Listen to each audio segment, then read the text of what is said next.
Okay, welcome everyone. My name is David Kaid. I am one of the Socialist Night School leads. I'm also one of the stewards for the Political Education Working Group. Thank you so much to everyone who's here in person. Thank you to everyone who is here virtually. I'm going to turn it over to John just in a second. I'm not going to continue talking, but if you're in the space and you have any issues, you can talk to any of our volunteers. Volunteers, raise your hand. Back in here, they can help you with anything. If you are on with us virtually and you have any issues, you should be able to tell us in the chat. There, video, audio, anything like that. Anyway, so that's all the business I have. I'm going to turn it over to John. Awesome. Thank you all so much for being here. We're really excited to have our panelists here.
Wait, perfect.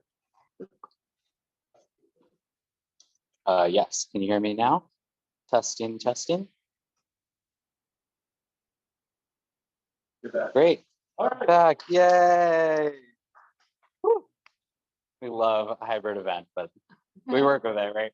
But yeah, thank you all so much for being here. There are a bunch of groups that help put this on and are generally working on the fight for social housing in DC. And just to name a few, DSA, of course, Empower DC, DC Jobs of Justice, the whole DC Green New Deal for Housing Coalition, as well as DC for Democracy, who helped recruit for this. And there are many more organizations, but just to help with this event in particular.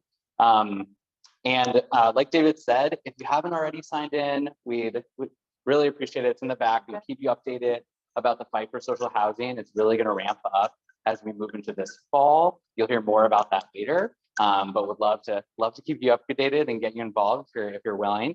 And yeah, we have three incredible organizers with us tonight who will be speaking on where the state of the movement for social housing is in DC, and also what social housing is, why we're fighting for it, what it means, why it's a growing movement across the country right now. We have on the screen Shanti Singh, who is calling in from San Francisco and is the Legislative and Communication Directors of Tenants Together, California's statewide renters' rights coalition.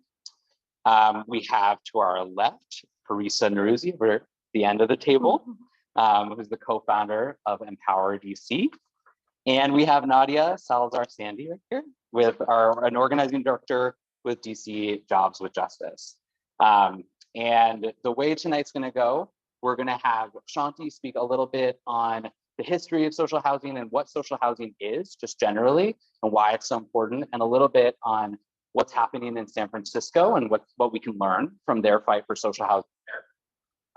We will have Parisa speak on what's happening here in DC with the bill for social housing, where it's at in the council, just generally legislatively, what's going on. And finally, Nadia will speak on how you can get involved and get involved in the fight for social housing here in DC.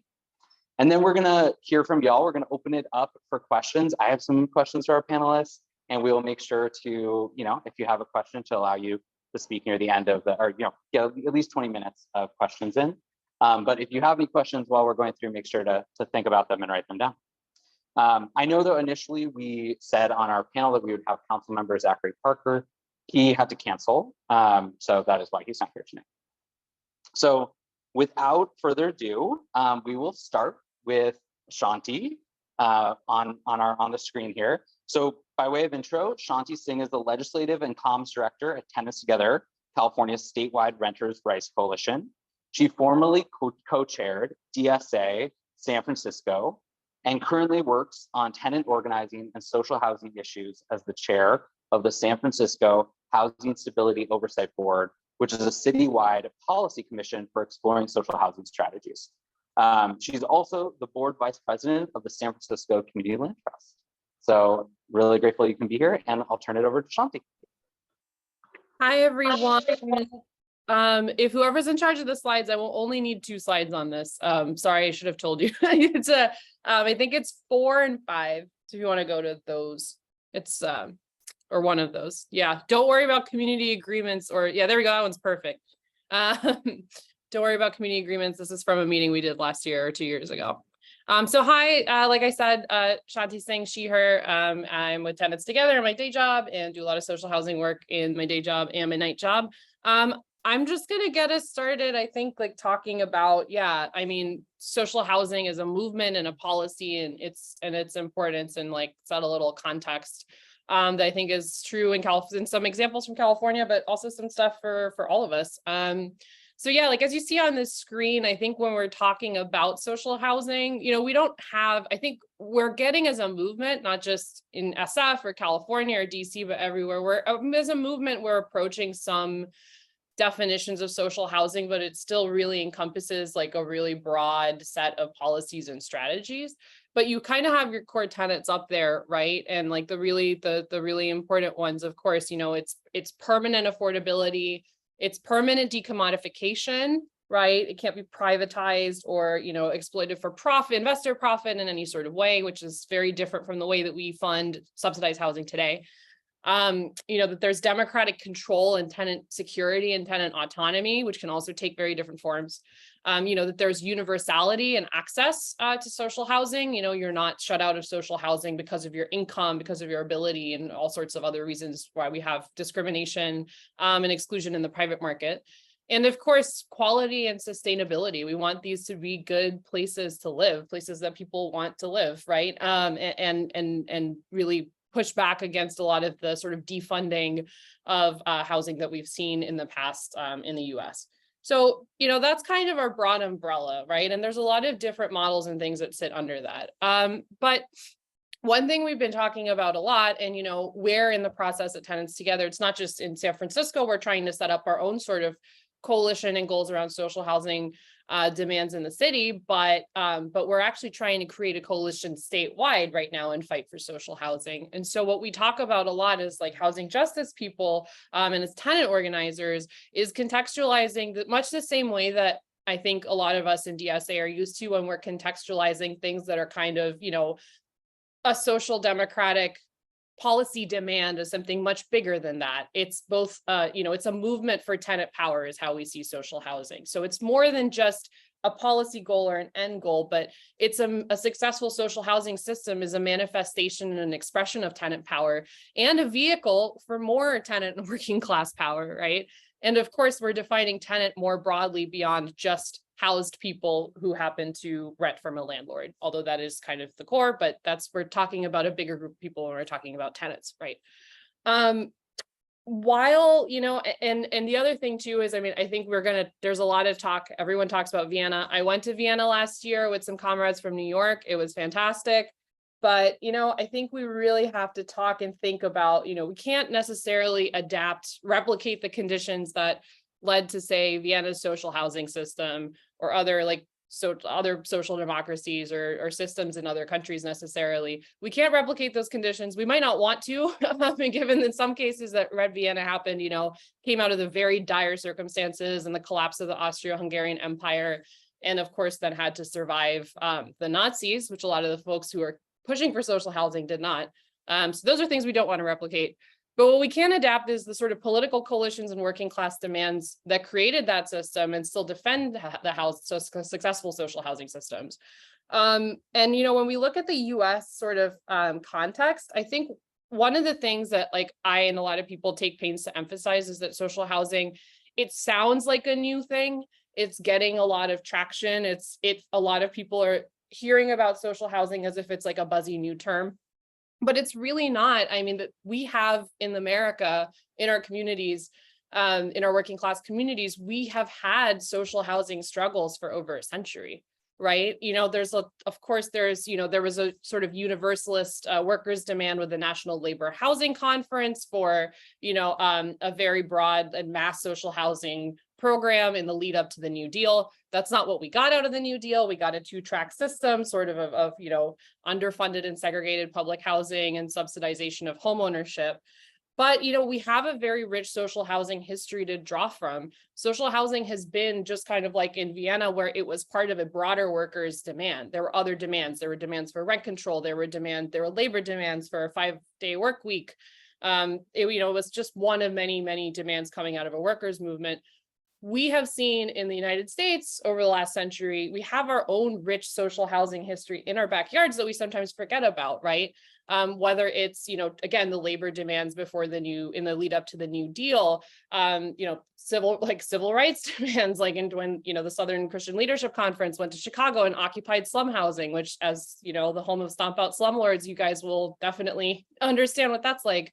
There are so many examples, you know, the Black Panther Party, there have been, you know, civil rights, labor rights, queer rights, environmental rights, all of these different struggles have intersected with the social housing demand in one form or another. There has been this rich history of struggle. And I think that we kind of have to reclaim it to start thinking about not necessarily that we're, you know, taking a system from other countries that's been successful in other countries and transplanting it onto the United States, but it's actually that the struggle is already happening in our communities. And so demand for social housing is part of that. So we've definitely seen, you know, decades of disinvestment and privatization of public housing in general, you know, and tenants fighting back to fund their public housing, you know, where it remains. We've seen, you know, of course, wage stagnation, deeply racialized income inequality. I don't need to tell you all that it feels like we have a really deep hole, not just on the housing front, but all of as a working class in America, a really deep hole to dig ourselves out of when it comes to social housing and when it comes to fights for public investment in general, right? And, you know, we also, in the housing space specifically, we're also coming at this at a time when, you know, what we've seen under successive bipartisan consensi, whatever you want to say, call it, programs that have privatized public housing for like mixed income, nonprofit housing. And sometimes it's been worked out in terms of improving living conditions, and sometimes it's been a displacement disaster, right? And so we have that whole history and that bipartisan consensus around public housing being bad, around, you know, just a lack of public investment in housing that isn't going through some crazy public-private tax credit system. And of course, with the, you know, with the climate challenges and just the labor challenges and everything that we're dealing with, that social housing is part of that struggle. So we have a lot to do, and we have a lot of bad history there to reverse. Yeah, so, you know, another thing that we've been thinking about a lot too is how we make sure we're not leaving existing public housing behind. And these are kind of our challenges and things that like we're all going to be struggling with and thinking about. You know, how do we make sure that when we're exploring new models too, that we're not leaving the people who need social housing the most behind when we're making a universalist demand, right? There's an understandable reason. I think sometimes I hear this from different corners, although thankfully not really in DSA, to define social housing as like, well, this isn't your grandmother's public housing, but it also is, right? And sometimes your grandmother is still living in public housing. You know, and we just can't lose sight of the real reasons that, you know, initial public housing, you know, didn't succeed. It's in some cases, it's because there was a lack of public investment and because attempts at tenant power and tenant organizing, you know, were curtailed, right? And when the tenants in that housing wanted to organize for their conditions and often for their public housing not to be privatized or demolished. So that's all to say, you know, we don't have a collective definition of social housing, but we do have these core tenets here and that were on that slide, right? And, in a country of this size, it's going to look different in different places, and it's going to grow organically, from the struggles that we're already engaging with, right? And we've been talking a lot in California to be talking to our base and our members, right? For Tenants Together as a coalition predominantly comprised of tenant unions, some of which are C3, some of which are autonomous tenant unions, all sorts of different tenant unions. But what we've been talking about is how some of our fights in the tenant movement are already social housing fights. We might not be thinking about them that way, like fights for rent control or fight against slumlords, or fights against corporate landlords, but they are social housing fights because we are trying to get to that vision of tenant power and of autonomy from independence from the private market, of decommodification, right? And so while they're being fought in seemingly different political and even like physical terrain, there are a lot of common threads that we're starting to see, and some of the national work that's starting to happen when now I've been talking, a lot of us have been talking to each other, social housing campaigns like folks in DC or Massachusetts or Rhode Island or Chicago or Texas or Michigan or Seattle, et cetera. As we're talking to each other, we're really starting to see the common threads between in our organizing and our where our social housing demands are coming out of.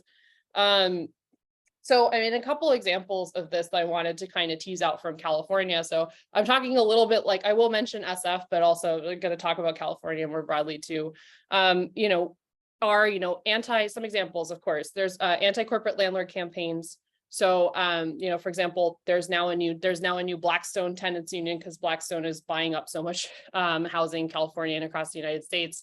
There's the Moms for Housing campaign. That was, some like Black homeless mothers rooted in Oakland who actually occupied vacant housing that had been bought by a corporate investor, and it made international news, and they were able to actually reclaim that house and get it back. Here in San Francisco, we have the Veritas Tenants Association, or Veritas Tenants Committee. That is a citywide tenant union of tenants of Veritas, which is San Francisco's biggest corporate landlord.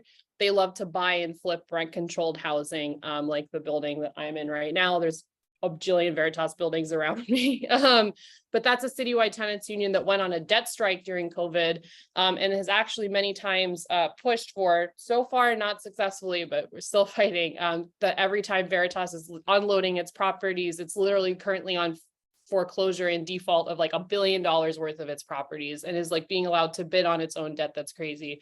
That those tenant organizing struggles for safe and habitable rent-controlled housing against displacement, that's also going into a demand to actually, for the city to buy those buildings, to actually, or for a community land trust to buy those buildings, right? So we're fighting for decommodification as a sort of end goal. So that in and of itself is a social housing fight as well. So that's corporate landlord campaigns. Of course, I don't need to tell you guys about anti-slumlord campaigns because you're at the forefront of anti-slumlord campaigns, but with SOS especially, and we're all very impressed with that, and all of that, you guys. But for example, a lot of anti-slumlord work that's happening in Los Angeles. There's the Hillside Villa tenants who organize with the Los Angeles Tenants Union, which is an autonomous tenants union, and one of our big member organizations. And they've actually are in the process of getting the city to buy back property from a slumlord who has been exploiting the tenants at this huge complex of mostly low-income immigrant tenants called Hillside Villa. And there's also a role for, again, community land trust as a different model from straight up public housing, but also within the social housing umbrella and the social housing family, where there's a growing community land trust movement trying to step in and preserve endangered housing in California and cities that have rent control. Not all of our cities have rent control. A lot of times that struggle is around struggles for rent controlled housing to keep it from being exploited or decontrolled. There's also, expiring deed restricted affordable housing. Again, there's like a tax credit housing. It's not permanently affordable. When we're building subsidized housing, we don't keep that affordable forever. Community opportunity purchase and tenant opportunity purchase policies, right? DC is a TOPO leader, so I don't need to tell you all about that. And another sort of bucket of struggle here is, fights for public investment. So where San Francisco DSA has been involved, and our elected supervisor, Dean Preston, is that we passed a transfer tax called Proposition I in 2020 that the voters approved to fund rent relief and social housing. Unfortunately, that money has been appropriated by the mayor towards other purposes. So we're kind of in a big budget fight right now, and have been for the last couple of years, as to get that money into housing and not towards cops, right? So these funding first fights, including the one that we're having in San Francisco, they're plugged into bigger fights about budget austerity. And that's how, that's also where our sort of like our coalition is coming from when we're putting together sort of a coalition and people are coming to us, it's different demands. It's labor unions coming to us and thinking we need to put public demand, like we need to put housing demands in our public sector bargaining with the city. It's, tenants in existing single room occupancy or hotels or subsidized housing who are coming to us saying, we need to fund repairs to our housing. We need subsidies, all of these different things, because right now, and especially this year, San Francisco, like a lot of cities, is in a really like budget austerity mindset. That's where we're coming to consensus about like and meeting new coalition partners and sort of supporting their fights for public investment, whether it's on education or childcare, other things, and like also how that relates to housing. So when we won Prop I in San Francisco, we're still fighting over it. But Measure ULA in Los Angeles is another ballot measure. We really love our ballot measures here in California. But 2 years later, Measure ULA built a massive coalition of, tenant groups, labor groups, environmental justice groups, et cetera, and actually built on our success in San Francisco and expanded on it. They passed a transfer tax that dedicates its funding, 20% of its funding at least, to like basically alternative housing models, social housing. So it's also like another way in which we have an opportunity to advance social housing by kind of building and participating in these coalitions, these anti-austerity coalitions, and in these broader fights for public investment and all the other demands that we have that aren't necessarily strictly tied to housing. And to get a little bit, let me know how long I have, but to get a little bit into it about coalition building. Some of what we're seeing, again, I already kind of touched on this, but we just heard from the California Green New Deal Coalition that that social housing is going to be their top campaign priority for like 3 to 5 years, which is awesome. So we definitely are thinking about that with the Green New Deal and really reorienting our work as housing justice and tenant people to kind of blend those efforts together. Especially in California, we think about we're impacted by climate disaster pretty much every day. Of course, that's just impacting disproportionately like low-income tenants, tenants of color, senior tenants, single mothers, all of that. We are already confronting the fact that we have building decarbonization goals that, we're already seeing tenants be displaced from communities because of wildfires and floods.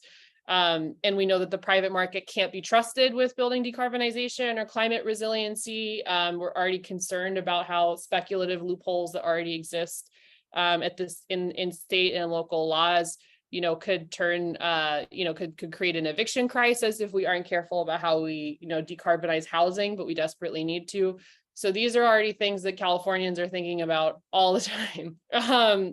And we're even seeing that certain parts of labor are also coming on board to the social housing demand, which is awesome to see. This year we joined almost, I think, except for the Teamsters, maybe they signed on at the end, but almost every single union that touches the University of California system, calling for rent control, divestment and reinvestment from Blackstone, because the University of California system has put $7 billion with a B dollars they're invested in the Blackstone Real Estate Investment Trust that is evicting and displacing people. So the demand is to divest that money and reinvest that money in social housing on public land in UC campuses, right, for the students and for the community and for the workers.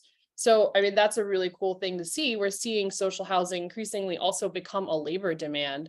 And like even sometimes like labor unions that we're not necessarily working with closely all of the time in the past, like the sort of building trades, like we have a social housing legislation and an Airbnb tax with the building trades right now at the state level. And that's because, even they're realizing that developers and real estate capital can't be trusted with creating good union jobs with industrial policy, when those same developers and real estate interests, they're already threatening union wages and they're trying to break the backs of construction unions in California to build almost exclusively just market rate housing. So yeah, I mean, that's just to say there's a lot going on, but it's people are kind of arriving at social housing organically as part of their demands. And like to kind of go back to, I think what the most important lesson from when we look at a place like Vienna or read about their history is really just, it's the workers' movement piece, right? It's like, what was the coalition that was won? And when we look back at our own social housing histories, you know, what are the coalitions that we've built in movements for labor rights, queer rights, civil rights, all of the above. So that's all to kind of do some like scene setting. And I'll stop here and leave it to the lovely comrades in DC to talk about the work you're doing locally.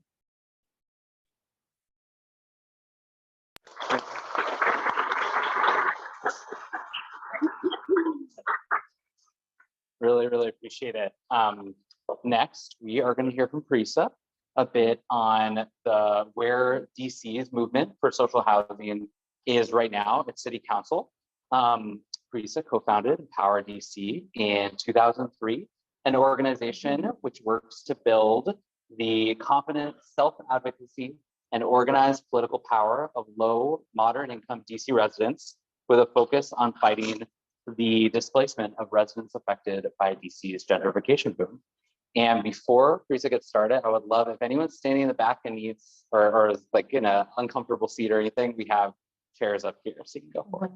I will turn it over to Parisa. Thanks for being here. Hi, everybody. Good to be with you. So I'm tasked with talking about where social housing is right now in DC. I don't think that I'm probably the most informed of anybody in this room. And we've got Oscar here, who is staff for the Green New Deal for DC network. And many of you, I'm sure, are involved in this. So I'm going to just share a little bit about why Empower DC is involved and what I know about the legislative status right now. You know, when I became a co-founder of Empower DC, it was in 2003. So we're celebrating our 20th year. And we've all, thank you. Thank you. And I got people like Renee who've been with us from the beginning. So you know, in reflecting, I mean, we always worked on housing issues, and in reflecting on it now, we can see how so many of the policies and programs that we fought for have been manipulated and turned on their heads to support developers and to support gentrification rather than supporting the lowest income tenants. And, you know, I mean, things like the Housing Trust Fund. Of course, I remember when inclusionary zoning was passed, when the one exception, I will say, the local rent supplement program. I think that was a really good thing that we were able to create a local version of housing vouchers here in DC. I think that's really important. But, you know, the city has been very clear that its model and method of gentrification is utilizing the city's land, especially public land, and turning that over to developers. And we've seen this in so many ways, but I'll remind you that the city closed 40 public schools in less than 10 years' time.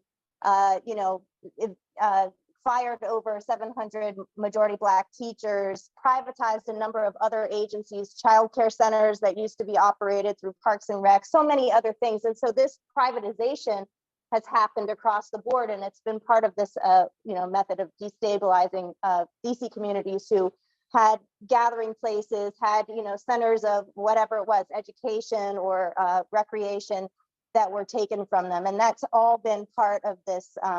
And of course, let me not forget to mention the demolition of public housing, which has been, you know, one of those.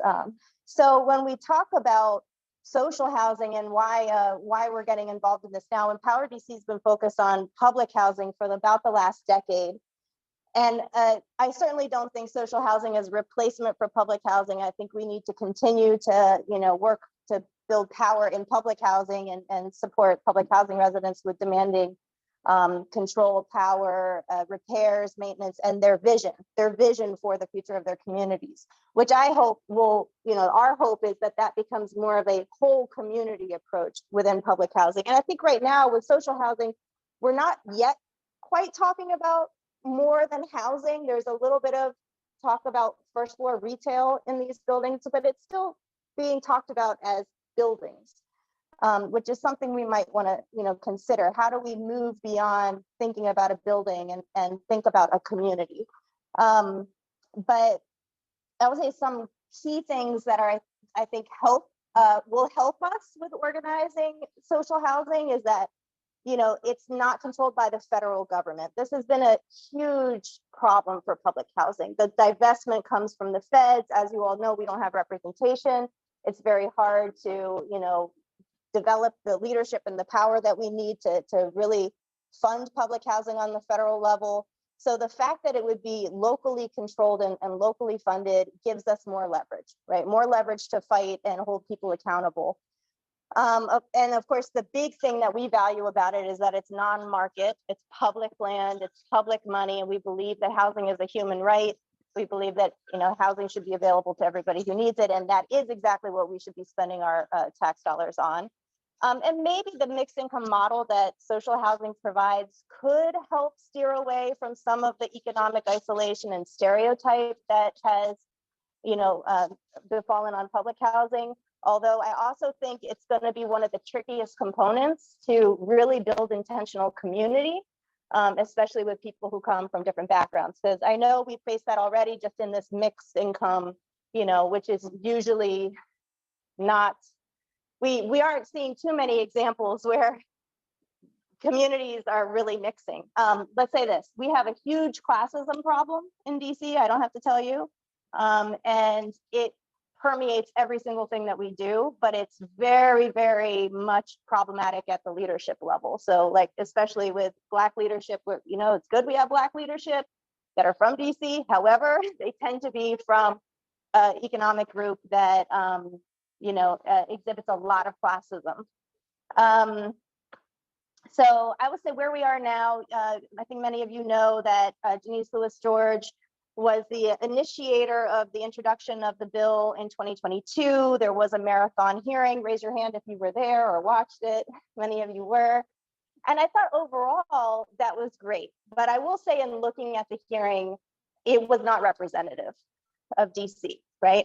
And I didn't watch the whole thing, but I did catch some like high school students from Montgomery County testifying, and I kind of cringed a little bit because it's like we do have to be thoughtful and strategic. And it's not always the more people is better. So like, let's think about that this time around. The bill was, the council period ended without this bill getting marked up, without it getting passed. And so it was reintroduced in March. It still has 7 co-sponsors as it did last time, with one switch that we lost Anita Bonds as a co-sponsor. Yeah, I think we all could expect that because it's, oh, I'm sorry. Is it off? I was touching it. Covering it. I was covering it. I am not used to being mic'd. I'm used to projecting in a room. But then we gained Zachary Parker.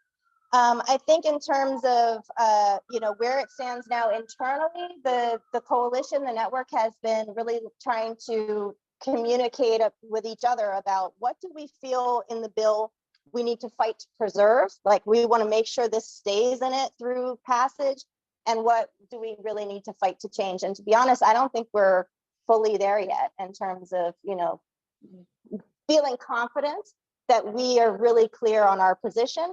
And that is the next step then is going to the community and really getting more feedback and hearing from tenants and residents across the city about what they think is missing from the bill, or whether they think that this is a good idea. And Nadia will talk more about that. So we analyzed the bill in 3 main areas. There's labor provisions, so really looking at that part, which I encourage you, if you're, if you see labor as your area, we'd love to hear your thoughts on that part of the bill. Tenants' rights being another area, and then the administration, or the, more, how does this actually operate? How does this actually work, being the last piece. And yeah, so I'm not going to go into like the details of the bill. I'm sure you guys can easily look it up, but or maybe you're already familiar with it, but that's sort of where we are. And I want to ask Oscar later, maybe during questions, comments, to share a little bit more, especially about the network and how we can encourage people to join. Thank you. Thank you, Parisa.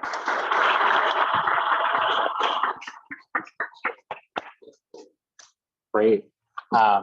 Next, we'll have Nadia Salazar-Sandy speak. Nadia is the organizing director of DC Jobs with Justice, but her organizing career goes way back to unionizing farm workers in North Carolina and tons of other work across DC and the DMV. And I'll turn it over to you. Thank you. Thank you. I sent a really unnecessarily long bio. This is why it was that short. But hi, everyone. Nadia, she, they pronouns. So I want to talk about a couple of things. I think one of the things that has to be emphasized in this whole process is that social housing makes housing a common good, right? It takes away the profit motive from people to want to that's what capitalism does, right? Capitalism makes profit I want that. So it makes people it makes people the target. And so when we look at housing as, obviously everyone in here is looking at housing as a human right, right? We're looking at it as not just a human right, but this is given.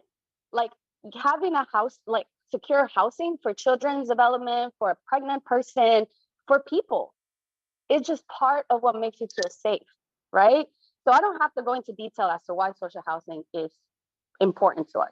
What I can tell you is what we're doing on the ground to kind of feed into these campaigns. I think as the first presenter mentioned, some of the TOPA fights, like the rentflation fight that we just had, where we were going to see an 8.9 increase and we got it to be 6 now and then 6 next year, and we were able to put a cap for folks with disabilities and for the folks that are elderly. Like those are wins, and they're en route to get to this idea, right? Of making social housing possible, right? So some of the things that we're doing with the Green New Deal for social housing that Oscar leads is at LEDC, which is one of our partners. There's a lot of fights around making sure that TOPA is happening at the buildings, that it's possible where renters are organized.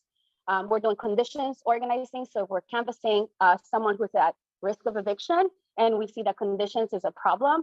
We get deep in there. We talk to the rest of the building, figure out what the conditions are, organize the community, like the building community, and figure out what the next steps might be for them to feel ownership over their housing, right? Some of the things that Empower has done, I think Parisa has gone really into detail with that, but we work in partnership in the canvassing of folks who are facing eviction, right? Those are people that can benefit from social housing, right? Those are folks who are living paycheck to paycheck. Mind you, I can't afford to live in DC. I have a good job. My husband has a good job. I grew up in Wheaton. I love Wheaton. I can't afford to live in Wheaton. I have to drive an hour and 15 minutes to get here, right? So this placement is real. I was just telling Parisa, my parents have been paying for 20 years for a house in Wheaton. Do you know how much of that has actually gone to the house? Almost none, right? And so when I think of social housing, I think of my parents when they got here. I'm like, this could have been a door for them to have sustainability, for them to dream and not to pay for a house for 20 years that's not going to be ours, right? It makes it so that we're able to invest in other things in our community that are important to us, right? I come from an immigrant rights background. What does it mean to decide whether you're going to pay rent or pay for to fix your status, or to pay for your DACA, or to pay for 3 kids' DACAs, right? Like you make those decisions. Like, am I going to protect my status or am I going to protect my housing?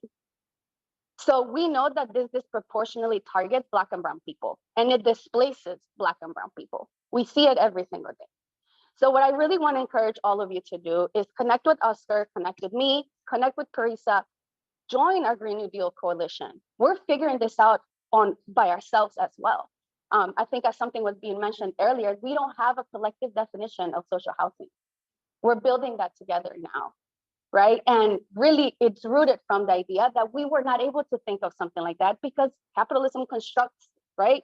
Constructs boundaries around what we can dream about. We could not get to that place, and now we can dream together and talk about what social housing can look like. So while me or Parisa or John might not have all the answers about what social housing might look like in the future for DC, we're here to figure those answers together. Because without that, we're going to continue to be displaced. We're going to continue to have campaigns to stop evictions, Where do you think most evictions are happening? Any guess? What ward? It's everywhere. Exactly. But it targets specific people, right? So I'm going to end it there and kind of pass it over to you to see if you have any questions so we can start having this conversation about what social housing in DC is going to look like and how do we get there. That sounds great. Thank you, Nadia.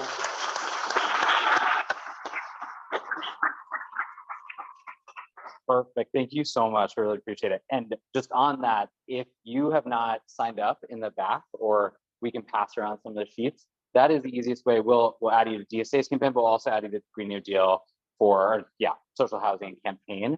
The easiest way to plug into ways to get involved. We have canvases upcoming. We have the meetings where we're figuring out what we think about this bill and how we're building social housing in the city. Would love to have you in there. But yeah, we're going to open up to questions now. We probably have about half an hour to open up to questions.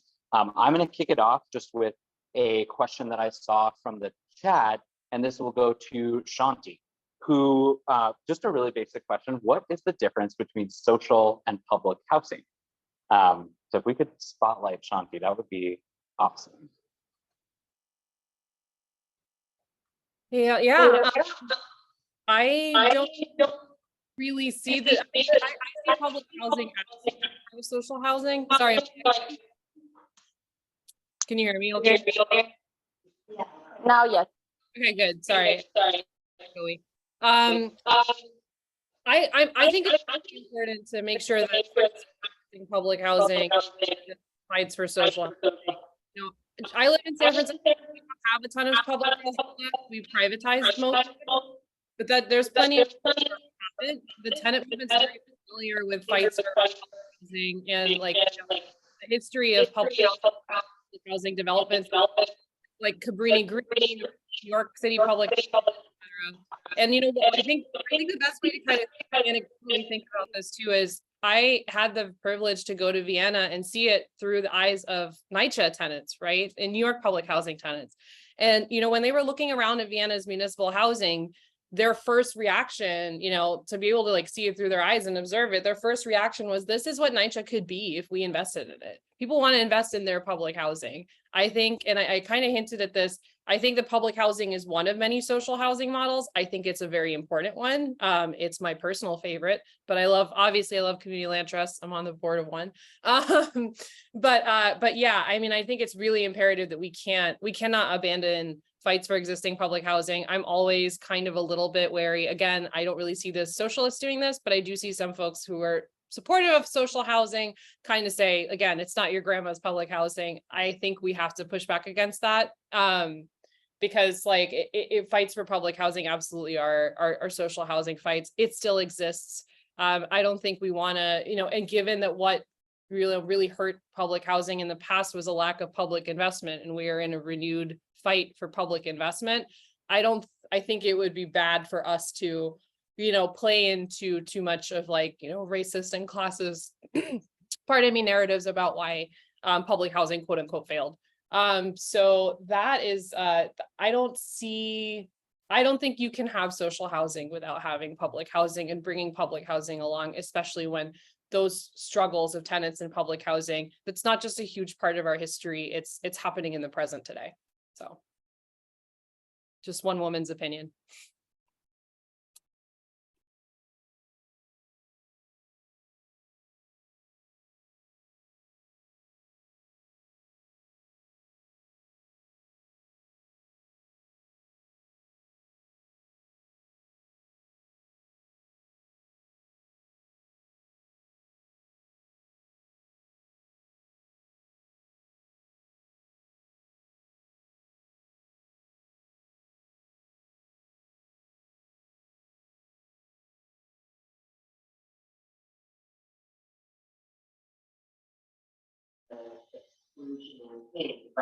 True.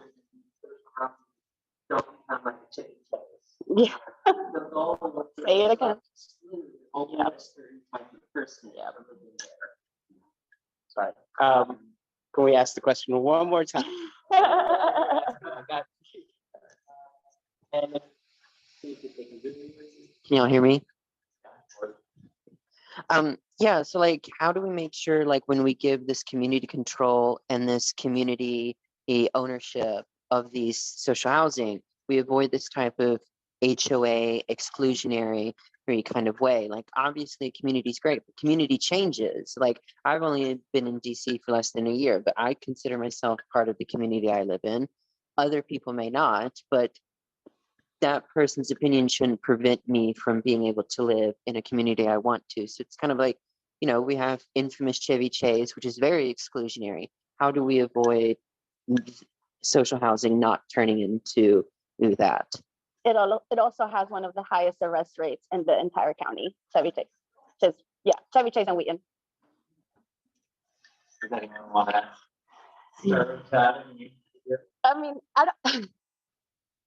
I feel like HOAs are so scary to me. I think it's about how you built it, right? Like, it's the way that we're starting this process. And like, whenever you enter a space of training, even if someone tells you these are the rules of the space, you take a different, as opposed to like, these are community agreements that we're coming to.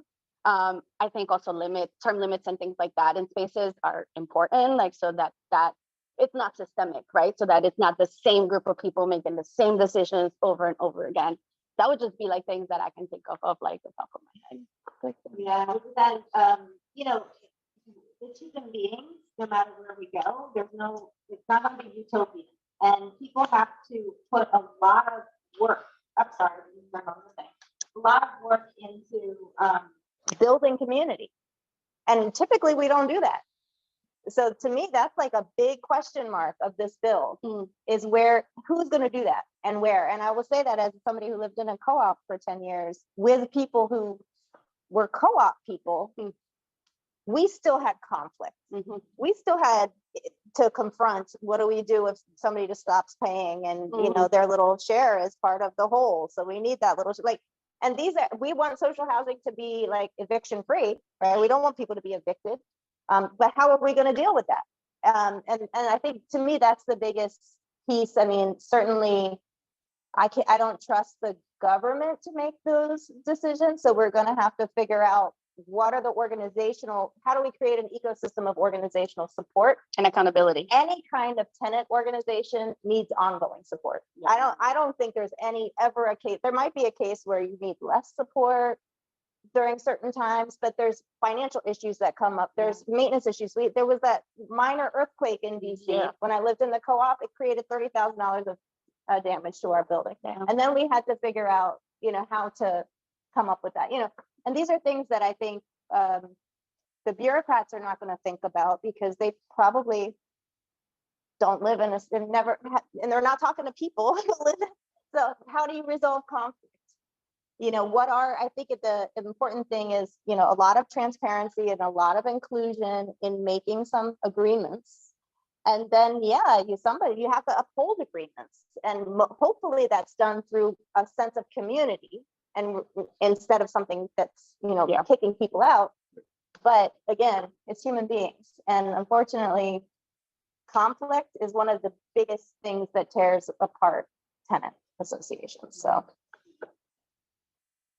Yeah, and I mean, I also think like the governance of the social housing, management, and everything, like particular like tenants representation in that governance, like particularly at the department level, or like when the social housing department is created, like I think we'll have some say in like how, to kind of create some hedges against some of these buildings becoming more exclusionary by neighborhood. I have one question. They had a question over there. Thank you. The mic. Hi, my name is Stella from Today. Oh, like that? Perfect. Stella from Today, co-chair for the financial working group with the DSA. And so we are definitely not only matching the work social housing, but local housing. That includes police-free social housing. And so it's really hard to know what's going on in California. I want to pull that signal around austerity budgeting. That's something that actually came to the conclusion that actually austerity budgeting needs to pull the policing.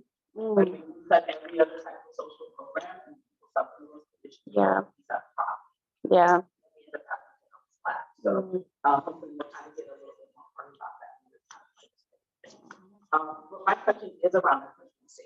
I have this conversation all the time with my neighbors in this room right now around when an incident occurs in the building, somebody's fighting, somebody called the cops, somebody shot and killed.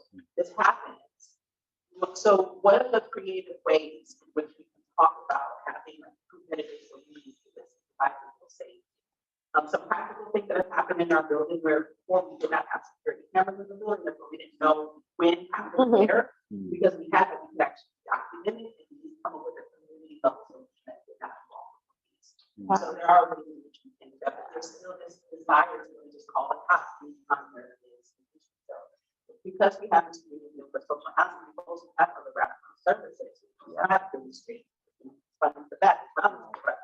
With mobile crisis response. Could those interwoven into that legislation, or are we left on sort of silence that y'all live with housing, deal with the cops, and we don't have to integrate them? So how can we integrate some of these more creative solutions to actually public safety, involve police, and involve some of this really great promising, alternatives to police?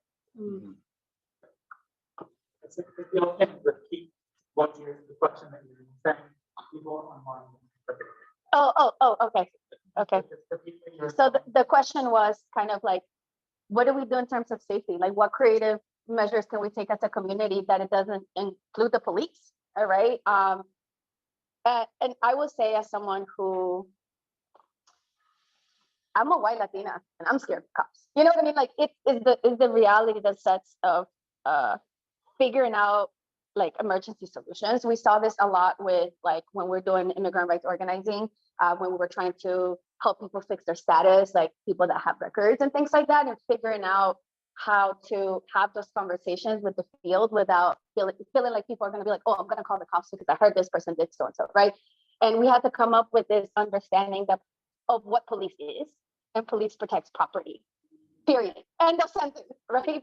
And it's been created from the beginning. And I think that's what it takes, right? It takes a community to sit down and be like, what happens with this? In my neighborhood, my 5-house area in Wheaton where I grew up, we've talked with each other. Hey, when we have loud parties, come first. Like, don't call the cops first. We have people who are undocumented here.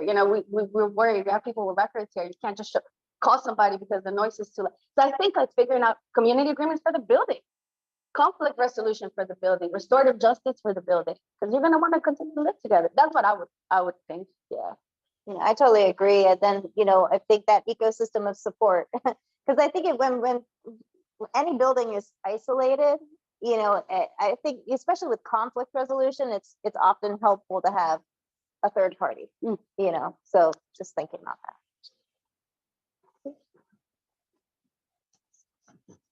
And the piece of adding it to the bill, we should. Yeah. Yeah. I think Shanti might have wanted to say something. Shanti, did you want to? Did you want to add something, Shanti? I feel like I heard. No, I'm okay. Okay. Great.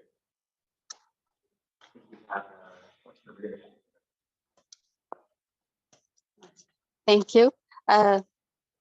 As to my understanding, social housing can be a public housing and or a community-based housing that's owned by a non-for-profit, and the other one is owned by government. So on which one are you focusing is my first question. Which one is it? And second question is, when we rent a building, when we pay the rent, it's like throwing our money to a trash bin. So instead, to avoid this, do you guys also work with we rent the building, and is there any way that we convert it to our own house, like buying the building, something like SOPA that? is one of those ways to do that. Yeah. So this is a great solution. So do you guys work with this one actually? Thank you. Yeah, just in terms of the last question, I know like LEDC does a lot of work around TOPA. I'll definitely connect you to them to have ownership of the building, for the tenants to have ownership of the building. And I think Shanti said something that's important, that public housing is also a form of social housing. And I think that's a good way to start seeing it, so that we have bigger lens of what social housing looks like. Yeah, I think the bill, the way that it's written now, is public government owned, not nonprofits, although that's an option that could be proposed. And I think the way that it's written right now, they do imagine that tenants whose buildings come for sale and have TOPA rights could opt in to social housing, but I don't know if they're thinking The other about way. the reverse. Yeah, that social housing becomes tenant owned. That's interesting. But I too. think your point is something that we've raised a lot with public housing redevelopment, that you're taking something public and you're privatizing it, then why can't the residents get some of that ownership? You know, you're taking some of it. So I think, you know, maybe there's some forms of shared equity where at least the residents would own some piece of it. And maybe if it starts operating in a way that it's generating more money than it needs to sustain itself, then the tenants could either lower the rent or get a dividend, you know, get a payout of some of that shared equity. I mean, there's other ways to do it for sure. And I like your questions. Right? Yeah. I can add, one kind of the approach that we're taking too is that, like, we, you know, as far as nonprofits are concerned, right? And this is going to be, I think this is a thing that I'm hearing is happening in other places too, right? There are some housing nonprofits who, you know, who develop or operate housing, who are into the social housing idea. There are some who just aren't, right? Or people who are like really invested in the low income housing tax credit, or LIHTC as we call it. But in terms of how, you know, we're trying to define social housing in our coalition, we actually have a piece of state legislation that's trying to do that right now, to kind of draw that, to put that definition in there and try to come up with a statewide plan. It's very much, it's like, we're sticking to the core tenets of social housing, and those are non-negotiable, right? There's leeway between, there's a breadth of options within that definition, but, and you know, it's not, we're not excluding nonprofits, existing nonprofits from participating, but it's not going to be in service of a model that is about investor tax credits. It has to be permanently affordable. It cannot be temporarily deed restricted, like it's like only 35 years and only 55 years and it goes back to market rate. Especially right now in this moment, I think we have 200,000 units of housing that was temporarily deed restricted in the United States that is about to go back and revert to market rate housing, right? We're not doing that again. So it's like, that's kind of our approach. It's like, okay, can there be nonprofit ownership models if, like, say, you know, for example, some community land trusts, not all of them, but some of them, like the San Francisco Community Land Trust, is technically incorporated as a 501c3, fine, but we're in the game of permanently affordable cooperative housing, or helping tenants build their own limited equity housing co-ops like you just talked about. So that's kind of the approach we're taking. I'm not saying that approach is for everybody, but it's like, yes, if you want to be part of the tent, you can be part of the tent, but you have to play by what the rules of what social housing are that we've agreed upon, which is that it's not a public-private partnership, and it is not, you know, it's not a public-private partnership in the way that we conceptualize it, where there's like investor profit, et cetera. That's just off the table forever. Thank you. I'm going to ask one question quick from online, and then we'll go back to the audience. This was in reference to your points, Parisa. Time and time and again, we've seen developers come and take housing policies that sound good and then co-opt them towards their own private, this changed, but towards their own private interests that happened with, a variety of examples that you gave on housing policy in the city. And they were wondering, what are things we can do now to prevent that from happening with social housing? So I would say that that's one of the main reasons why I support social housing, is that the way that it's devised right now, the way that it's written right now, it's not what we're typically doing with the housing trust fund. Is we're subsidizing a for-profit developer who's mostly building for-profit housing, like market housing, to build a few units that are so-called yours. And that's one of the main reasons why I'm excited by this idea, is because we're looking for a way to actually build real affordable housing and take the developers out of it, take the developer profit out of it. So I would hope that the way that it's structured would avoid that. Although the mayor doesn't amazing things. To find. Things like buying the buildings from the developers, buying the land from the developers. If you remember, when the initial proposal came out around clothing DC General and open family shelters, her proposal was all like, oh, we're gonna pay millions of dollars to Doug Jamal and rent this, warehouse in the middle of the industrial zone from him so that we can house unhoused people there, and people had to fight against that because, it was terrible on multiple levels.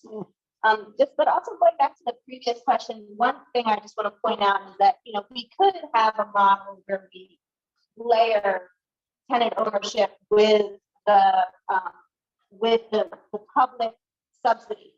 And there's one example in DC, it's called Southern Homes and Gardens Cooperative, that was actually public housing that was built under a pilot project, and HUD had promised the tenants ownership.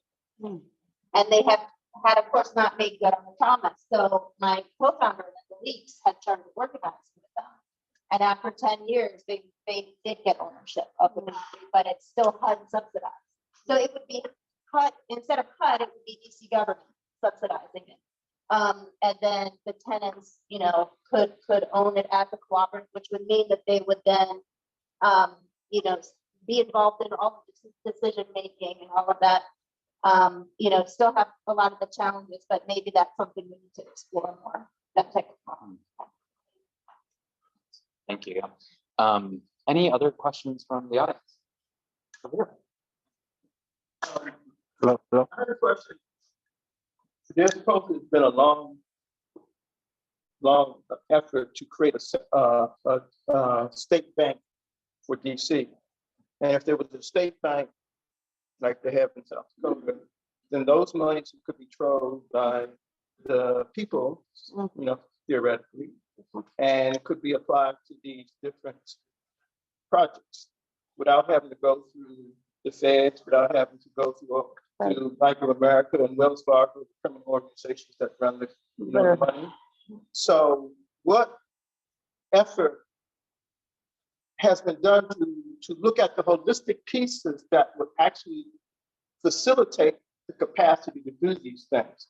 And that's where I think things fall apart, because you get this theory, but you have no capacity, engineering capacity to actually build stuff. And until you have the engineering capacity to build stuff, it's just theory. It's just stuff on a whiteboard. So, and I think if you don't control the money, you don't control the output. So the central bank, the state bank philosophy theory, I think has to be a part of this, because that's a way to accumulate all this public money and actually have some control over the distribution of the money. Yeah. Yeah, that's a good point. Yeah. Development ecosystem. Like, DC is not well developed, I think, when it comes to community development. There's a lot of nonprofits, but there's very little community control. And I think that's, I don't know that much about the state bank proposal, but I agree that we have to think about, what is the full spectrum of needs, alternative to the private that we're trying to build here. I'm looking at the top. Oh, any questions here? I just saw a hand right there. That's right. My question has to deal with, We need 1 second. So. Thank you. my question has to deal with the legislation, the Green New Deal legislation, which I think is good and testified in support of. But the problem that I saw with it was that DEMPED still controls the management of, they actually convene and control the other agencies that deal with housing.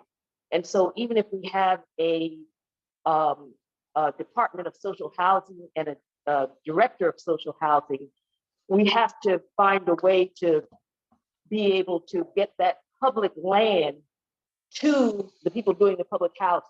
And the law as it stands, they're supposed to look to see what public purposes. They don't, they violate that so clearly, you know, they'll already got the developer working on the land disposition agreement with the developer, and then they have the public meeting for people to say what they think a good public purpose is. So we've got to take the decisions out of the hands of the Department of Planning, the Office of the Deputy Mayor for Planning and Economic Development. Because I see that they are aiding, like now with people in Ward 4, A&C commissioners have reported that they're buying out people in the rent controlled buildings and turning them into voucher owned buildings. People who, these developers own other buildings that are slums, but yet the city is working with them. I think we have to, and the Councilmember Fruman has a good bill, but it doesn't go far enough. We have to attack that system because that's operating in reverse of what we're trying to do. So what are your comments on that? Yeah, I think it's a great comment, Renee. And I mean, I think in a perfect world, We're coming around. yeah, we would see the social housing agency displace the need for DEMPED, right? Because DEMPED, all they do is make deals with our land. Place the need, Right? And instead of doing that, we would be channeling our land into social housing with hopefully some other community, components. And your another point that you just mentioned. Well, saying now, though, it is for the Oh, the vouchers. that And just they're creating two people that live in the rent control building, because in my agency, they were poor working class people in those buildings, yes.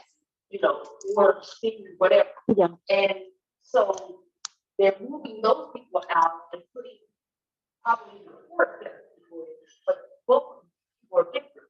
Yeah. And that is, the city is actually allowing them to make them up with a 2-bedroom apartment for 3 bedrooms, so they get more money from DCHA for 3 bedrooms. Yeah. It's a crime, and I think we have to attack that. Yeah. No, That's contrary to what we're trying to do, social housing. right. Totally agree with you. And I would say my experience with those scenarios, it's usually a slum landlord too. So not only are they eroding the rent control and bringing in people with vouchers, which is fine to house people with vouchers, but they're maintaining the conditions so terrible. And just not forget that now it's not just the DEMPED that's implicated, it's the housing authority. Because they're the one issuing the, and then there's an example of this in Ivy City where the guy says, oh, I have a great relationship with housing. They'd love to give me, tenants. But that's exactly what he's doing. It was rent control.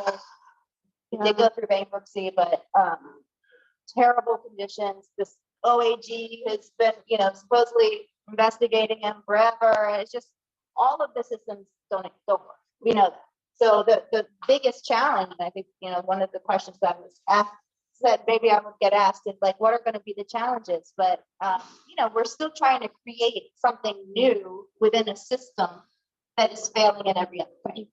And so, I don't think there's any magic solution to that. It's organizing. And yeah, we have a hell of a road ahead of us, right? to organize.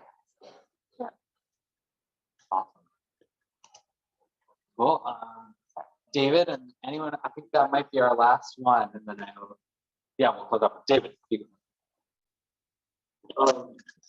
Byron made a very good point about the relationship of a public bank to social housing. As a matter of fact, there is a project that's now kind of quiescent because it lacks young organizers, which I hope DSA will supply. And that is to have a DC public bank. If you go to the DC Public Banking Center website, you'll find out information. And we did win a feasibility study, which was done. It wasn't that great, but it needs more work. But I think a public bank with using DOPA, district opportunity to purchase, could really facilitate the public banking project. So we need more socialism, less capitalism.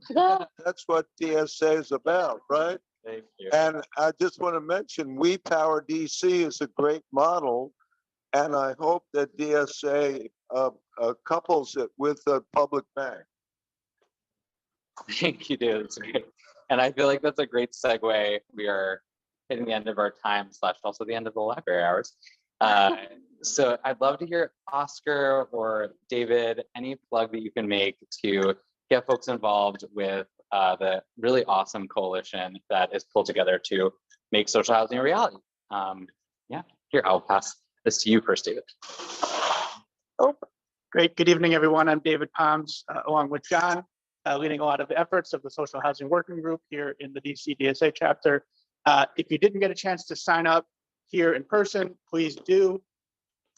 We put a link in the chat for folks who are virtual. Please use that.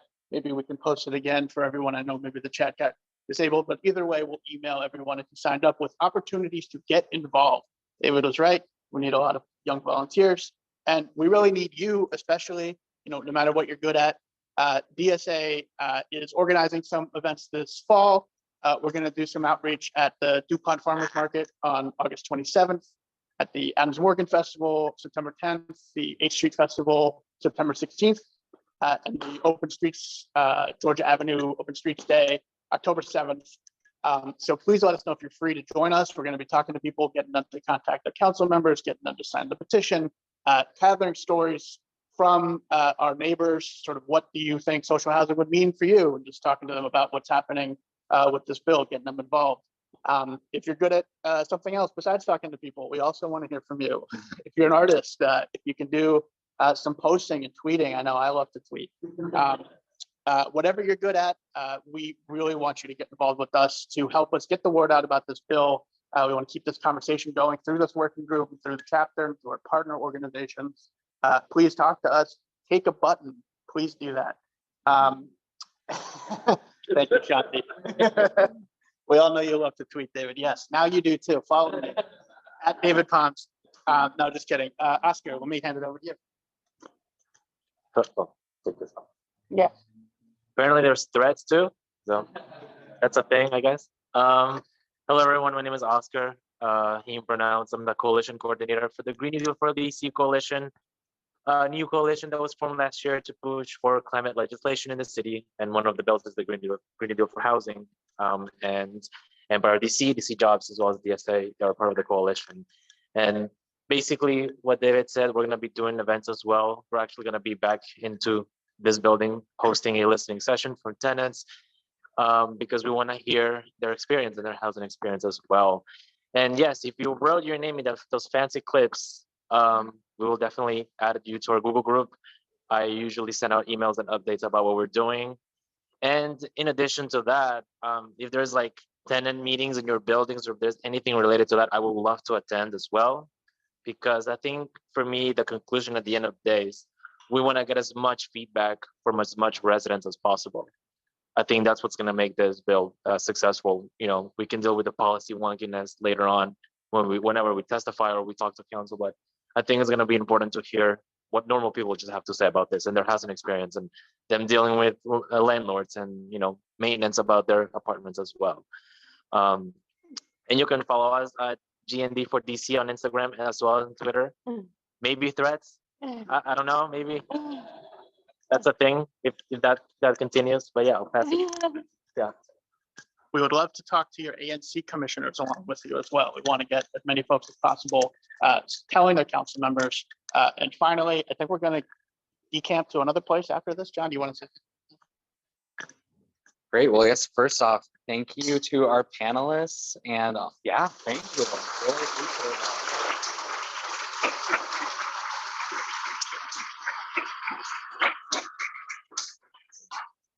It is a really exciting time for social housing in DC, and we're just really grateful for everyone's work here and for you all getting involved and coming out. Just to close out, a few things. One, we have free books. If you are interested, looking for your summer read, you know, your new leftist read is over there. So you should check it out. We also, right after this, are headed to Capitol Cider House, which is just 1 block south on Georgia. So would love to see you there. Just going to be there having a drink and getting to know folks. And the library does close at 8. So, you know, mingle a little bit and then also kind of move your way out. But but thank you so much for coming. And yeah, thanks so much. Have a good one.